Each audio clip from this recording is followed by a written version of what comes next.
Autre gros dossier, la lutte contre le narcotrafic. Deux sénateurs, l'un LR, l'autre socialiste, vous le savez, proposent de remuscler l'arsenal à la disposition de l'État pour lutter contre les trafiquants.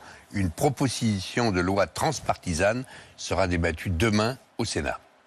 Il y a quand même une urgence répressive contre les criminels. Quand on voit les chiffres de l'augmentation des violences, la propagation du phénomène en France, puisque toute la France est touchée. On n'est pas encore un narco-État, mais certains observateurs étrangers nous disent « faites attention parce que chez nous il est déjà minuit et demi », je pense à la Belgique, aux Pays-Bas, mais chez vous il est minuit moins 2. Donc il est urgent d'agir et certains se demandent pourquoi on n'a pas agi plus tôt. C'est ce qu'on va faire. On verra plus en détail demain, mais parmi leurs propositions, instituer un nouveau statut de l'infiltré et aussi, surtout, créer un parquet national sur le modèle de celui instauré pour le terrorisme. La France, Patrick Stefanini, a-t-elle perdu trop de temps ou n'est-il que temps ? Je crois qu'on a perdu du temps dans la prise de conscience que la consommation de drogue et par voie de conséquence le trafic concernait aujourd'hui l'ensemble du pays. Pendant longtemps, on s'est reposé sur l'idée que ça concernait la ville de Marseille, quelques agglomérations, etc. On sait aujourd'hui que la drogue est présente partout sur notre territoire. On sait que son trafic est organisé par des réseaux criminels extrêmement puissants.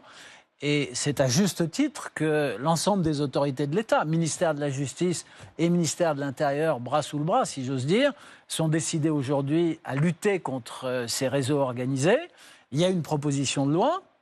C'est intéressant, j'espère qu'elle sera votée rapidement. Elle prévoit, vous l'avez rappelé, la création d'un parquet national anti-narcotrafic, enfin anti-réseau organisé, à l'image de ce qui existe en matière de lutte contre le terrorisme. Tout à l'heure, vous disiez, est-ce qu'il est minuit et demi ou minuit moins 5 ? Enfin, c'était dans le reportage. On sait que les ports sont malheureusement une voie d'entrée massive pour la drogue. On sait que malheureusement, des agents publics et parfois des employés des ports sont pas totalement à l'abri, soit de pression, soit de phénomènes de corruption. Donc en effet, il est temps de sonner l'alarme, il est temps de prendre des mesures extrêmement puissantes contre un facteur qui risque de déstabiliser en profondeur la société française et de porter un coup extrêmement sévère à sa jeunesse. Puisqu'on sait que les réseaux criminels organisés ciblent les jeunes, et notamment les jeunes d'origine étrangère, qui ne sont pas expulsables, puisqu'en France, on ne peut pas éloigner du territoire un mineur, quelqu'un d'âgé de moins de 18 ans. Et on sait que ces mineurs sont ciblés pour servir soit de guetteurs, soit de nourrices, et participent, ce faisant, à la prospérité, entre guillemets, du narcotrafic en France.